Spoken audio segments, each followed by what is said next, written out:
হাফেজ আবুল বারাকাতের মতো করে বাংলার জমিনে এমন কিছু কোরআনের পাখি ছিল যারাও চিন্তা করেছে আমার জীবন যাবে যাক, আমার সম্মান যাবে যাক, আমার ইজ্জত যাবে যাক, আমার সম্পদ যাবে যাক, সব কিছু চলে যাক, কিন্তু বাংলার মানুষকে পথহারা হতে দিব না। প্রয়োজন বোধে প্রয়োজন হলে আমি ফাঁসির রশিটাকে গলার ভিতরে ফুলের মালা হিসেবে বানায় নিব, তারপর বাংলার মানুষকে আমি কোরআনের পক্ষে আহ্বান করে যাব। আল্লাহু আকবার। আমাদের দেশটাও যদি রক্ষা করতে হয় এই কোরআনের দায়ীদেরকে আপনি ক্ষমতার মাঝখানে বসাতে হবে, কোরআনের দায়ীদেরকে সমাজের নেতৃত্বে বসাতে হবে, কোরআনের দায়ীদেরকে আপনার জীবন পথ চলার জন্য একজন আইডিয়াল পার্সন হিসেবে নিতে হবে। যদি আপনি পারেন তাহলে আপনি সফল। আপনার যত বাধা বিপত্তি আসুক না কেন আপনাকে কেউ রুখতে পারবে না।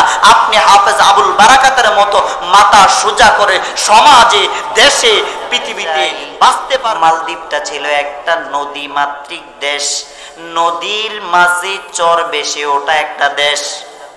এই দেশের ভিতরে কিছু মানুষ বসবাস করে। আমাদের দেশেও নদীর মাঝে চর বায় কি বায় না? বাসে না? চর বাসে। এই চরের ভিতরে চর দখল করে চরের ভিতরে মানুষ বসবাস করে। ঠিক তেমনি করে মালদ্বীপ যখন নাকি একটি চর বেশি গেল, এই চরের ভিতরে মানুষ বসবাস করা শুরু করে দিল। আর এই নদীর ভূখণ্ডে বুক চিরে যখন নাকি চর বেশে যায় সেই জায়গায় বসবাস করছে, কিন্তু সেই জায়গায় মানুষের ভিতরে একটা আতঙ্ক কাজ করত। প্রত্যেক বছর বছর এক একটা দৈত্য দানব উঠত, উইটা সেই সময় ওই এলাকার মানুষগুলো যতটুকু সামনে পাইতো খাইতো আর নিয়ে যাইতো। কি করত? খাইতো আর নিয়ে যাইতো। মালদ্বীপের ভিতরে যখন নাকি ওই দৈত্য দানব উঠে, আর এই দৈত্য দানব উঠে উঠে যখন নাকি মানুষকে এভাবে ক্ষতি করার কারণে দেখা গেল ওই এলাকার মানুষগুলার ভিতরে একটা পরামর্শ সভার আয়োজন করলো। জানতে চাইলো যে এখন কি করা যায়। তখন চিন্তা করলো যে কোন দিন উঠে খবরটা নাও। দেখা গেল একটা নির্দিষ্ট দিন উঠে, প্রত্যেক বছরে নির্দিষ্ট একটা দিন আসে, সেই দিন এসে এই তাণ্ডব চালিয়ে আবার চলে যায়। তখন চিন্তা করলো যে ওই দিন কি পরিকল্পনা করা যায়। তখন সবাই পরামর্শ করে ওই দৈত্যের সাথে পরামর্শ করার জন্য সাহসিকতা নিল। আর সাহসিকতা নিয়ে যখন নাকি দৈত্য দানবের সাথে প্রশ্ন উত্তরে বসে গেল, দৈত্য দানব জানায় দেয় তোমার দেশ যদি রক্ষা করতে চাও আমি তোমাদেরকে ক্ষতি করব না, আমার একটা আইন মেনে নিতে হবে। আর সেই আইনটা হলো তোমার দেশের সবচেয়ে সুন্দরী একটা নারী, যুবতী নারী, প্রত্যেক বছর আমাকে একটা মাত্র নারী দিবা, তারে আমি সারা রাত পর নির্যাতন করব, শেষ বেলায় তার গা থেকে রক্ত চুষে খেয়ে আমি আবার তার লাশটা ফেলে চলে যাব। যদি তোমরা আমার এই শর্ত মানতে পারো আমি আর তোমাদেরকে ক্ষতি করব না। বলে আর মার সন্তান দিবে? আছে কেউ দিবে সন্তান? কেউ দিবে না। আমাদের এলাকার সবচেয়ে গরিব মানুষ যেটা, তারও যদি বলে যে তোমার সন্তানটারে দিয়া দাও, বলবে যে ভিক্ষা করে খাই আরো কিছু করে খামো, তারপর আমার সন্তান দিতে রাজি। যখন নাকি এই অবস্থাটা দেখা দিল, দেখা গেল যে হাজার মানুষ ক্ষতি করার চেয়ে একজন মানুষ ক্ষতি হওয়া ভালো, হাজার মানুষের ক্ষতি হওয়ার চেয়ে একজন ক্ষতি হওয়া ভালো। তখন রাজা চিন্তা করেছে ঠিক আছে তোমার আইন তোমার শর্ত মেনে নিলাম। মেনে নিয়ে চিন্তা করছে যেইখানে সুন্দরী নারী খুঁজে পাওয়া যাবে তার পরিবার যত টাকা চাইবে, যা সম্পদ চাইবে তাই দিয়ে দেওয়া হবে রাষ্ট্রের পক্ষ থেকে। তারপরেও আমরা দৈত্যের তাণ্ডব থেকে বাঁচতে চাই। যখন নাকি দেখা গেল যে ওইখানে একটা বড় লঞ্চ ডুবে গেল, লঞ্চ ডুবে যাওয়ার পর সবাই মরে যায়, শুধুমাত্র একটা মানুষ বেঁচে যায়। বলেন আলহামদুলিল্লাহ। এই একটা মানুষ ছিল, যেই ব্যক্তিটা ছিল সেই ব্যক্তিটা ছিল কোরআনে হাফেজ। সেই ব্যক্তিটা ছিল কি? কোরআনে হাফেজ। তার নাম ছিল হাফেজ আবুল বারাকাত রহমতুল্লাহ আলাই। আপনারা উইকিপিডিয়াতে সার্চ দেন হাফেজ আবুল বারাকাতের ঘটনা, দেখবেন যে পেয়ে যাবেন, উইকিপিডিয়াতে পাবেন ইনশাআল্লাহ। হাফেজ আবুল বারাকাত যখন ওইখান থেকে লঞ্চ ডুবে গেল, সাঁতরাইতে সাঁতরাইতে চরে যায় উঠছে, সেই চরটাই ছিল মালদ্বীপ শহর। বলেন আল্লাহু আকবার। হাফেজ আবুল বারাকাত দূর দূরান্ত থেকে এসেছে। বাংলাদেশের একজন সাধারণ মানুষ যদি সৌদি আরবে যায়, সৌদি আরবের ভাষা বোঝে না, মালয়েশিয়া গেলে মালয়েশিয়ার ভাষা বোঝে না, কোন দেশে গেলে ভাষা বোঝে না, ঠিক তেমনি করে হাফেজ আবুল বারাকাত মালদ্বীপে যাইয়া কারো ভাষা বোঝে না। সে শুধুমাত্র হাঁটে আর হাঁটে, কারো কাছে কোনো কথা বলতে পারে না, কারো কথা বুঝেও না, নিজের ভাষাও বোঝাতে পারে না। এমন সমস্যায় পড়ে কি পড়ে না? আমাদের দেশের অনেক ছেলেরা বিদেশ গেলে ভাষা বোঝে না, 6 মাস 1 বছর 2 বছর চলে যায়, কিন্তু ভাষা বোঝে না। এই ভাষা না বোঝার কারণে আমাদের দেশের অনেক ছেলেরা ভালো চাকরিও করতে পারে না, ঠিক কিনা? হাফেজ আবুল বারাকাতের অবস্থাটা ঠিক তেমন হয়ে গেল। কিন্তু রাত্র না দিন না, সর্বসময় সে হাঁটে আর হাঁটে, যেখানে কাজ সেখানে রাত, যেখানে রাত সেখানেই কাজ। তার এইভাবে দিন কাটাচ্ছে। এক সময় দেখা গেল একটা ঘরের পাশ দিয়ে হেঁটে হেঁটে যাচ্ছে হাফেজ আবুল বারাকাত, আর হাফেজ আবুল বারাকাতের কানের ভিতরে কি যেন একটা গুনগুন শব্দ শুনতে পেল। সেই শব্দটা কোনো সাধারণ শব্দ না, সেই শব্দটা হচ্ছে করুণ কান্নার শব্দ। বলেন আল্লাহু আকবার। চিন্তা করলেন, কোন শব্দই তো বুঝি না, কারো কথাই তো বুঝি না, কান্নাটা তো বুঝি। দৌড়ে দৌড়ে ছুটে গেলেন। ছুটে যায় দেখে যে একটা কুড়ে ঘরের ভিতরে একজন মা জননী বসে বসে কান্না করতেছে, অজোরে কান্না করতেছে, অজোরে কান্না করতেছে আর কান্না করতেছে, কিন্তু কোনো কথা বলে না। হাফেজ আবুল বারাকাত ওই ঘরের দরজায় যায় বলে, ওগো মা, মা গো, কে গো তুমি? কান্না করতেছে কেন? দরজাটা খুলে একটু তোমার কথা শুনতে চাই। দরজা খুলে গেল। দরজা খোলার পর দুইজনের ভাষা আল্লাহর মেহেরবানিতে বুঝতে শুরু করেছে। বলেন না সুবহানাল্লাহ। এরপরে হাফেজ আবুল বারাকাত জিজ্ঞাসা করলেন, মা তুমি কান্না করো কেন? ওই বৃদ্ধ মহিলা ডাক দিয়ে বলেন, আরে বাবা, তুমি আমাকে কেন এই কথা জিজ্ঞাসা করতেছো? আমি তো এইভাবেই দুঃখের সাগরে ভাসতেছি, তুমি আবার কেন আমাকে এই কথা বলে বলে আবার কান্না করাতে চাও? বলতে চায় না। হাফেজ আবুল বারাকাত ছাড়তে চায় না, টানাটানি চলতেছে। এক পর্যায়ে ওই বৃদ্ধ মা বলতেছে, বাবা তুমি যেহেতু বিরক্ত করতেছো, তুমি আমাকে ছাড়বাই না, না ছুড়বান্দা। আমি তোমাকে জানাই দিতে চাই, এই যে আমাদের দেশটা আছে, এই দেশটার ভিতরে প্রত্যেক বছর বছর একজন দৈত্য আসতো। দৈত্য আইসা আইসা হাজার হাজার মানুষের ক্ষতি করত।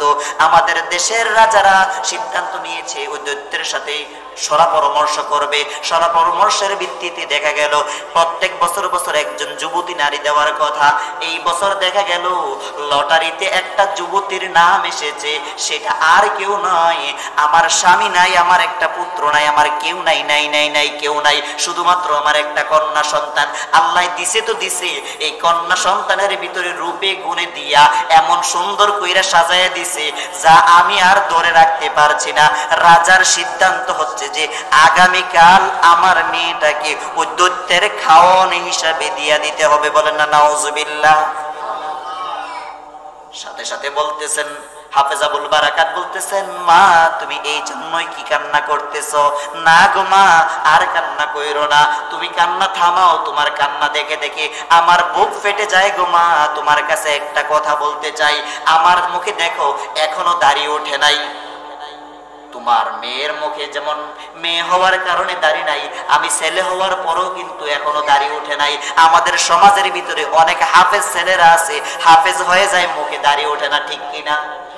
আমাদের অনেক ছেলেরা আছে না? আমার অনেক ছেলে, আমার অনেকের এখানে অনেক ভাইরা আছে যারা হাফেজ হয়েছে কিন্তু মুখে দাড়ি ওঠে নাই। হাফেজ হওয়ার অনেক পরে দাড়ি উঠছে।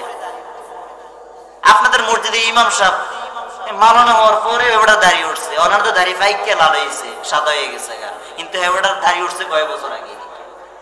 ঠিক এরকম ভাবে হাফেজ আবুল বারাকাত বললেন যে মা তোমার মেয়েটাকে ওই দৈত্য দানবের খাবার হিসেবে দেওয়ার কথা না, আগামীকাল সকালে আমাকে তুমি সুন্দর মতো মেয়েদের মতো করে সাজাইয়া তুমি দৈত্যের জন্য আমাকে খাবার হিসেবে দিয়ে দিও। তোমার মেয়েকে দৈত্য দানব খাবে না, আমাকে পাঠাইয়া দিও।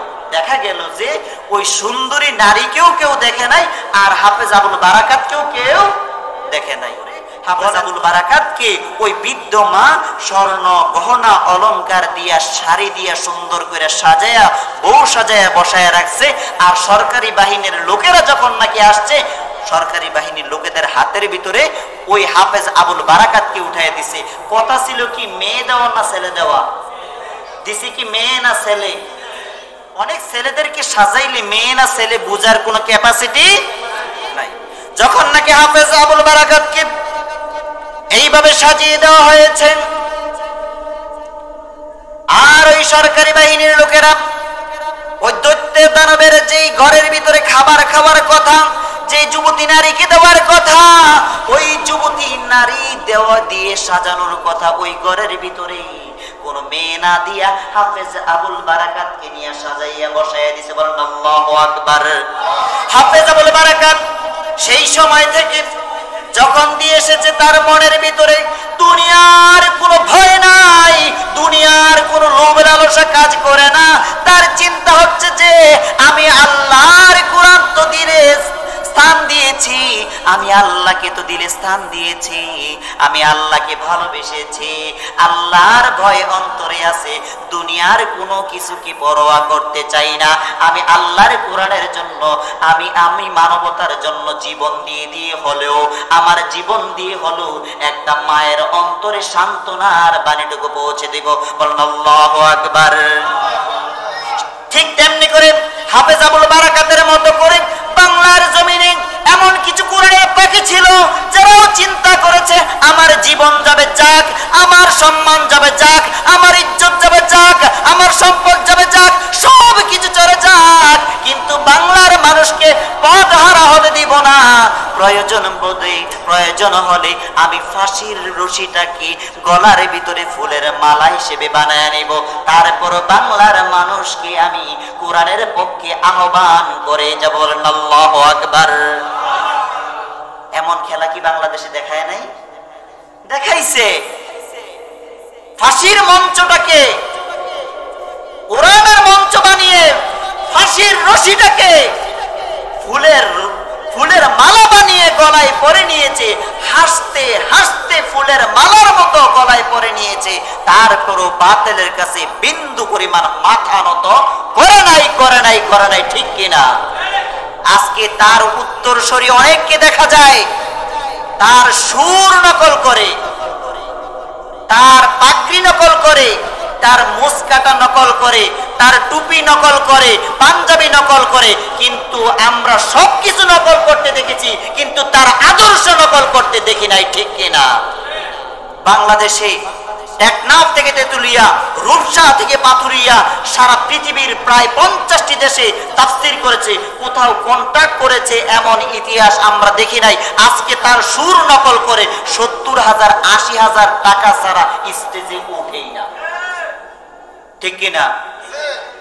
এই জন্য এই কিসসা কাহিনী যারা করে তাদেরকেও রুমের ভিতরে নিয়ে ইচ্ছা মতন সাইজ কইরা সারে জনতা, ঠিক কিনা? তোমরাও সাইজ হবা না, তোমরা চিন্তা চেতনা আল্লাহর জন্য কোরআনের প্রচার প্রসারের দায়িত্ব মাথায় নিবা না, আর জনগণের মাথায় তোমাদের মর্যাদার কথা থাকবে না, তোমাদেরকে সাইজ করার চিন্তাই তাদের মাথায় থাকবে, ঠিক কিনা? আমরা দেখতেছি এটাই হচ্ছে বাংলাদেশে। কোরআনের হক কথা বলনেওয়ালা খাস খাস ব্যক্তির আস্তে আস্তে কোরআনের মঞ্চ থেকে দূরে সরে যাচ্ছে, আর চাপাবাজ আর দুর্নীতিবাজ আর ওই যে লম্পট কন্ট্রাক্টর গুলো কোরআনের মঞ্চে স্থান দখল করে নিচ্ছে, ঠিক কিনা? এগুলো কিয়ামতের আলামত, ভালো লক্ষণ না। আমার আলোচনা সেখানে না। তো যখন নাকি হাফেজ আবুল বারাকাত এই চিন্তা করেছে, আর যখন ওই ঘরে দিয়ে এসেছে, তার মনের ভিতরে কি দুনিয়ার কোনো ভয় আছে? তার ভয় কার আছে? আল্লাহর। সে চিন্তা করলো এখন তো আর কেউ নাই, আমার নাই সঙ্গী, নাই সাথী, নাই বাতি, নাই কেউ নাই। রাত গভীর হবে, দৈত্য দানব তো উঠবে। দৈত্য দানব কি যে আল্লাহ সৃষ্টি করেছে, আমাকেও তো সেই আল্লাহ সৃষ্টি করেছে। আমি আজকে এই সময়টা আমি কারো সাথে কথা বলার সুযোগ নাই, কথা বলার সুযোগ মাত্র একজনের সাথে আছে, যার সাথে আছে তার সাথে কথা বলা শুরু করে দেই। তার সাথে কথা বলার তো ফোন নাম্বারও আমার কাছে আছে, ফোনটাও আমার আছে। সেই ফোন নাম্বারটা হলো পবিত্র কোরআন। আর তার মনের ভিতরে হেফজ করা আছে, হাফেজ হওয়ার কারণে তার মনের ভিতরে একটা ফোন কানেকশন আল্লাহর সাথে আছে নাকি নাই। সেই সময় থেকে সে চিন্তা নিয়ে শুরু করে দিল আলহামদুলিল্লাহি রাব্বিল আলামিন। আল্লাহু আকবার বলবেন না? সূরা ফাতিহা থেকে তিলাওয়াত করতে শুরু করেছে। সূরা ফাতিহা থেকে তিলাওয়াত করতে করতে সারা রাত চলে গেল, কিন্তু তার তিলাওয়াত শেষ হলো না। দেখা গেল যে কিছুক্ষণ পর তার দিলের ভিতরে এলহান হয়ে গেল, ফজরের আজান হয়ে গেছে। আর তিলাওয়াত না, ফজরের নামাজের জন্য তুমি রেডি হয়ে যাও। আল্লাহু আকবার বলবেন না? কিন্তু দৈত্য দানব ওঠার কথা ছিল কি ছিল না? সে চিন্তা করল যে আমি আল্লাহকে ভয় করি, এই আল্লাহর সাথে কথা বলতে বলতে রাত কাটিয়ে দিলাম। আর সারা দেশের ভিতরে তো হই হুল্লা চলতেছে যে 1 বছরের জন্য শান্তি চলে এসেছে, 1 বছরের দৈত্য দানব আসবে না। সকালবেলা লাশ নেওয়ার জন্য সরকারি বাহিনী আসছে। আয়েশা দেখে যে ওই শাড়ি পরা গহনা পরা ব্যক্তিটা দাঁড়ায়া দাঁড়ায়া আল্লাহর কুদরতি পায়ে সেজদা দিচ্ছে। বললেন আল্লাহু আকবার। সবাই তো অবাক। পাওয়ার কথা লাশ, দেখতেছি জিন্দা মানুষ। পাওয়ার কথা কি? পাইতেছি কি? জিন্দা মানুষ। ডাক দিয়ে বলতেছে, ভাই কে গো তুমি? আজকে কি দৈত্য দানব উঠে নাই? তোমারে কি খায় নাই? হাফেজ আবুল বারাকাত ডাক দিয়া বলতেছে, ভাই আমারে দেখো, আমি তোমাদের বোন না, আমি ভাই। দৈত্য দানব আসার কথা আসে নাই যে তারা, দৈত্য দানব ঠিকই এসেছিল। দৈত্য দানব এসে রাতের আধারে যখন দেখছে যে দৈত্য দানব যে আল্লাহ সৃষ্টি করেছে, আমাকেও সেই আল্লাহ সৃষ্টি করেছে, যে আল্লাহ দৈত্য দানব সৃষ্টি করেছে, আমি সেই আল্লাহর সাথে কানেকশন লাগাইয়া সারা রাত পর কথা বলতেছি। আল্লাহর সাথে কথা বলতে দেখে দৈত্য দানব আমাকে ক্ষতি করবে তাক দূরের কথা, আমার রক্ত পিপাসা মিটাবে তাক দূরের কথা, আমাকে খাবে তাক দূরের কথা, আমাকে সেলুট জানাইয়া আবার 1 বছরের জন্য এখান থেকে বিদায় নিয়ে চলে গেছে। বললেন আল্লাহু আকবার। এই কথা শুনে বলতেছে, তোমার কথা বিশ্বাস হয় না, তুমি এই কথা বলার জন্য রাজার কাছে চলো। দৌড়ছে, হাফেজ আবুল বারাকাতকে ধইরা রাজার কাছে নিয়ে গেছে। নিয়ে বলতেছে, শুনেন কি কথা? সব কথা ভাঙ্গা বলছে। বলার পরে বলতেছে, যদি তোমার কথা সত্য হয় তাহলে আমরা কথা দিলাম আগামী বছরের এই তারিখ পর্যন্ত তুমি আমাদের দেশে থাকবা, আমাদের সরকারের হেফাজতে থাকবা, থাইকা আগামী বছরের এই দিনে আবার এই কাহিনীটা করবা। যদি তুমি তোমার ধর্মের উপর সত্যবাদী হও, তোমার আল্লাহর উপর সত্যবাদী হও, আগামী বছর যদি এই ঘটনা ঘটাইতে পারো, তোমার কাছে আমরা ওয়াদাবদ্ধ হলাম, আমার দেশের ভিতরে যত নাগরিক আছে, যত আমলা কামলা যা আছে, উজির নাজির যা আছে, সবাইরে নিয়ে একসাথে কালিমা পড়ে তোমার হাতে বায়াত গ্রহণ করে আমরা ঈমানের ছায়াতলে চলে আসবো। আল্লাহু আকবার। হাফেজ আবুল বারাকাত 1 বছর যাবত ওই সরকারের অধীনেই ছিলেন। 1 বছর পর্যন্ত তাদের অধীনে থাকার পর ওই তারিখ আসার পর আবার পূর্বের ন্যায় ঘটনা একইভাবে সাজাইয়া আবার সেই ঘরে দিয়ে আসলেন। আবার হাফেজ আবুল বারাকাত গত বছর যেই কাহিনী হয়েছে, এই বছর তো সেই কাহিনী হবে। গত বছরের এই ঘটনায় তার একটু ভয় লাগার কথা ছিল, সেই সময় ভয় পায় না, আর এই বছর ভয় পাবে। এই বছর সে সুরের মঞ্চনা দিয়া আর সুরের অলংকার দিয়া তিলাওয়াত করতে শুরু করেছে। রাত চলে গেল, ফজর আজান হয়ে গেল, দৈত্য দানব এসেছে ঠিক, কিন্তু আবার ওই হাফেজ আবুল বারাকাতকে সেলুট জানাইয়া ওই দৈত্য দানব কারো রক্ত পিপাসা মিটানো ছাড়া বাদ দিয়া এই কোরআনে হাফেজকে সালাম দিয়া আবার সাগরের ভিতরে চলে গেছে। বলেন আল্লাহু আকবার।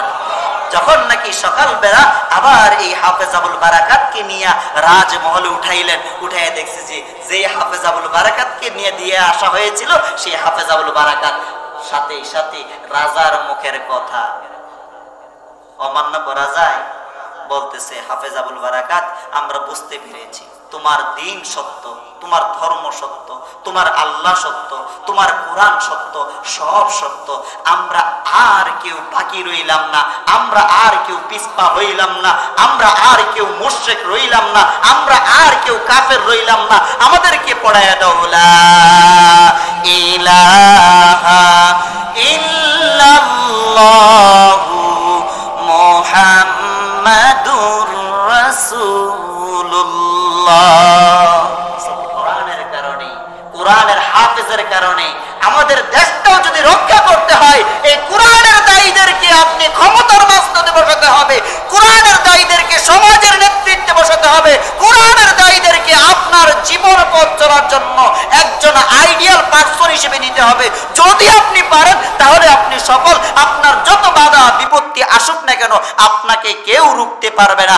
আপনি হাফেজ আবুল বারাকাতের মতো মাথা সোজা করে সমাজে, দেশে, পৃথিবীতে বাঁচতে পারবেন। কবরে গেলে মাথা সোজা করে উঁচু করে আল্লাহর জান্নাতে প্রবেশ করতে পারবেন। ঠিক কিনা?